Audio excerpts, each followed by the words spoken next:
Hello everyone. तो आज हम लोग एक्सरसाइज 1A का क्वेश्चन नंबर 9 करने वाले हैं। ठीक है, तो चलिए क्वेश्चन को पढ़ते हैं। देखिए क्वेश्चन क्या बोल रहा है।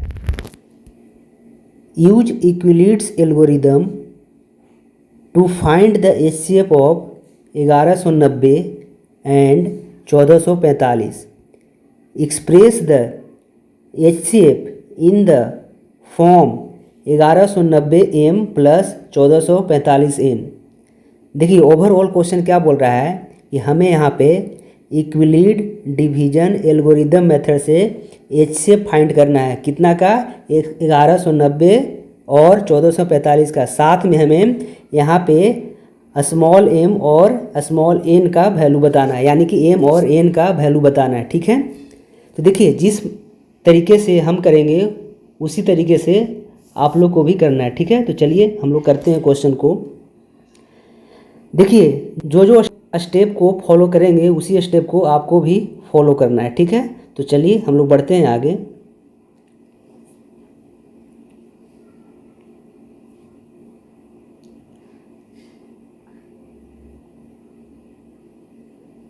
देखिए यहाँ पे सबसे पहले हम लोग क्या करेंगे कि एचसीएफ फाइंड करेंगे, वो भी कौन से मेथड से?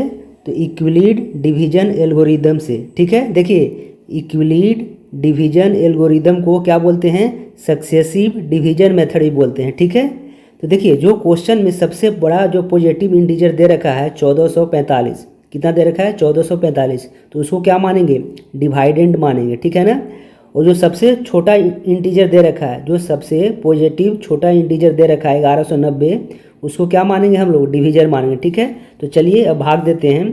तो 1445 में 1190 से भाग देंगे स्टेप 1 में। ठीक है, तो एक बार में लगेगा, तो जब हम लोग सब्ट्रैक्ट करेंगे यहाँ पे तो कितना आ जाएगा? हमें 255 आ जाएगा। ठीक है, तो यहाँ पे रिमाइंडर 0 नहीं आया है। ठीक है, तो देखिए अगर हम यूज करें इक्विलिड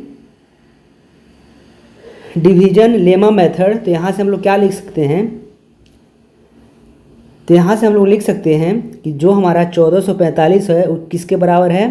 तो 1190 इंटू 1 प्लस 255 के बराबर। ठीक है, और इसको हम लोग इक्वेशन 1 नाम दे दिए हैं। ठीक है, चलिए अब हमें पता है कि हमारा रिमाइंडर 0 नहीं आया था। तब क्या करेंगे? स्टेप 2 में क्या करेंगे कि अब जो 255 है यहाँ पे 255 से किस में भाग लगाएंगे? तो 1190 में भाग लगाएंगे। तो यहाँ पे क्या आ जाएगा? हमारा 4 बार में लगेगा। ठीक है, 4 बार में जब लगेगा तो यहाँ पे हमारा रिमाइंडर कितना आ गया? 170 आ गया है। ठीक है, तो दोबारा से हम क्या यूज करेंगे? इक्विलिड डिवीजन लेमा मेथड। ठीक है, तो यहाँ से हम लोग लिख सकते हैं कि जो हमारा 1190 है किसके बराबर है? तो 255 इंटू 4 प्लस 170 के बराबर। ठीक है, देखिए अगर आपको इक्विलिड डिवीजन लेमा मेथड नहीं पता है तो जाकर प्ले लिस्ट में देख सकते हैं। ठीक है ना। तो अभी भी हमारा यहाँ पे क्या है? स्टेप सेकेंड में भी रिमाइंडर 0 नहीं आया है। कितना आया है? 170। आगे हम लोग क्या यूज करेंगे? स्टेप थर्ड यूज करेंगे। ठीक है, तो अब हम लोग क्या करेंगे कि जो हमारा 170 है, ठीक है, 170 से 255 में भाग लगाएंगे। ठीक है, तो एक बार में लगेगा और यहाँ पे रिमाइंडर दोबारा कितना आ जाएगा? 85, यानी कि दोबारा रिमाइंडर 0 नहीं आ रहा है। तो दोबारा से हम लोग क्या लगाएंगे? By Euclid division lemma. क्या लिखेंगे कि 255 इक्वल टू 170 इंटू 1 प्लस 85। ठीक है, और ये हमारा इक्वेशन थर्ड हो गया। ठीक है, देखिए यहाँ पे दोबारा से 85 रिमाइंडर मिला है, यानी कि रिमाइंडर 0 नहीं है। तब हम लोग क्या यूज करेंगे? स्टेप 4। ठीक है, तो स्टेप 4 में क्या करेंगे कि 85 से 170 में डिवाइड लगाएंगे तो 2 बार में लग जाएगा। ठीक है, और यहाँ पे हमें रिमाइंडर कितना मिल गया? 0 मिल गया। ठीक है, तो यहाँ से बाय इक्विलिड डिवीजन लेमा से क्या लिख सकते हैं हम लोग कि जो हमारा 170 है, वो किसके बराबर है? 85 इंटू 2 प्लस 0। ठीक है, तो जैसे ही यहाँ पे रिमाइंडर 0 मिल गया वैसे ही हमारा क्या होगा? जो हमारा यहाँ पे 85 है वो क्या हो जाएगा? तो एचसीएफ हो जाएगा। तो यहाँ से हम लोग फाइंड कर चुके हैं कि जो हमारा एचसीएफ मिला है कितना मिला है? 85 मिला है। कितना मिला है? 85 मिला है। तो बाय इक्विलिड डिवीजन एल्गोरिथम से एचसीएफ कितना फाइंड कर चुके हैं हम लोग? तो 85। ठीक है, देखिए जो हमारा क्वेश्चन में दे रखा है कि जो HCF है वो किसके बराबर है, तो 1190 M प्लस 1445 N, ठीक है। ये हमारा क्वेश्चन में दे रखा है और जो हमारा HCF निकल के आया है वो कितना आया है 85, तो दोनों बराबर कर देंगे। तो यहाँ से हम लोग क्या करेंगे कि यहाँ से इसको इक्वेशन 5 नाम दे देंगे, किसको, ये वाला जो इक्वेशन है, ठीक है। तो यहाँ से हम थोड़ा सा हटा लेते हैं इसको,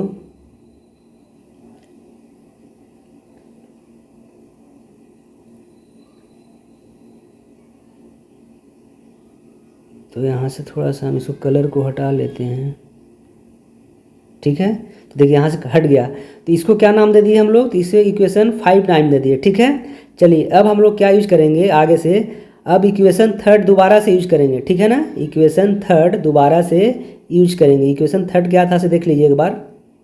देखिए इक्वेशन 3 क्या है यहाँ पे कि 255 इक्वल टू 170 प्लस 85 है, ये हमारा क्या है इक्वेशन 3 है, ठीक है। तो यहाँ पे देखिएगा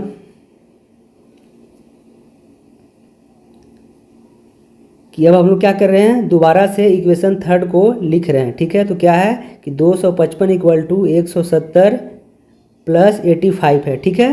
तो देखिए अगर हम 85 को एक तरफ रखें तो उधर जाएगा तो क्या हो जाएगा 170 माइनस हो जाएगा, तो यहाँ से लिख सकते हैं कि 85 इक्वल टू क्या हो जाएगा 255 माइनस 170, ठीक है। कैसे आया, तो इक्वेशन 3 से, ठीक है। चलिए अब हम लोग क्या करेंगे कि देखिए जो हमारा 170 है, 170 को क्या लिख सकते हैं, तो 1190 माइनस 255 इंटू 4, कहाँ से, तो इक्वेशन 2 से। एक बार आप जाकर चेक कीजिएगा कि इक्वेशन 2 क्या है, ठीक है। तो 170 को क्या लिख सकते हैं 1190 माइनस 255 इंटू 4, ठीक है। चलिए अब इसको हम लोग क्या कर रहे हैं कि आगे इसको ओपन कर रहे हैं, तो यहाँ से 255 और यहाँ से क्या हो जाएगा 1190 और माइनस माइनस क्या हो जाएगा यहाँ पे प्लस हो जाएगा, तो 255 इंटू 4 हो जाएगा, ठीक है। चलिए अब हम लोग क्या लिख सकते हैं कि 85 equal to minus 1190 plus 255 into 5। कैसे आया 255 इंटू 5, देखिए 255 इंटू 4 यहाँ पे एक 4 है, ठीक है ना, और यहाँ पे क्या है 255 है, तो क्या हो जाएगा यहाँ पे क्या था 4 गो 255 था और ये वो एक यहाँ पे है, तो यहाँ पे लिख सकते हैं ना कि 255 इंटू 5, ठीक है ना। चलिए आगे बढ़ते हैं हम लोग। तो अगर हम आगे बढ़े तो क्या लिख सकते हैं यहाँ पे, तो आगे लिख सकते हैं कि यहाँ पे क्या लिख सकते हैं कि 85 equal to minus 1190 plus 1445 minus 1190 into 5, ठीक है। कैसे आया, देखिए 255 को क्या लिख सकते हैं, तो 1445 माइनस 1190, तो कहाँ से लिखेंगे, तो इक्वेशन 1 से। इक्वेशन 1 जाकर देखिए क्या है, ठीक है ना। तो 255 इक्वल टू मिल जाएगा आपको 1445 माइनस 1190 इंटू 5, ठीक है। चलिए आगे इसको सोल्व करते हैं, तो क्या मिल जाएगा कि 85 equal to minus 1190 plus 1445 into 5 minus 1190 into 5, ठीक है।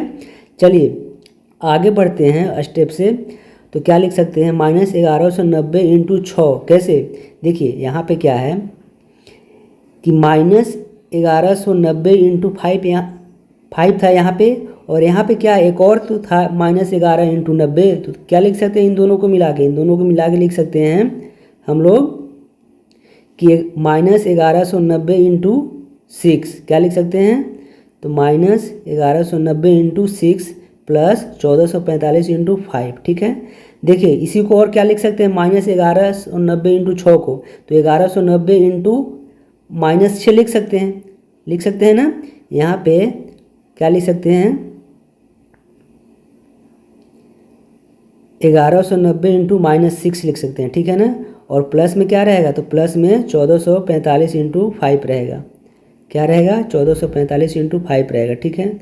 चलिए आगे बढ़ते हैं। तो क्या लिख सकते हैं हम लोग कि फ्रॉम इक्वेशन 5 से क्या लिख सकते हैं कि जो हमारा HCF था, HCF कितना आया था 85, वो किसके बराबर था 1190 M प्लस 1445 N के बराबर, जो इक्वेशन में दे रखा था। और जो हमारा आया है निकल कितना आया है 1190 इंटू माइनस 6 प्लस 1445 इंटू 5। अब क्या करेंगे यहाँ से कंपेयर करेंगे, यहाँ पे भी 1190 है और यहाँ पे भी क्या है 1190 है, ठीक है। तो यहाँ से हमको M का वैल्यू कितना मिल जाएगा, तो M का वैल्यू -6 मिल जाएगा, ठीक है ना। और यहाँ से N का वैल्यू कितना मिल जाएगा 5 मिल जाएगा। तो एम इक्वल टू कितना आ चुका है -6 और यहाँ से एन इक्वल टू कितना मिल चुका है 5। ठीक है, तो यही हमारा क्वेश्चन का सॉल्यूशन था। तो चलिए मिलते हैं हम लोग नेक्स्ट वीडियो के साथ।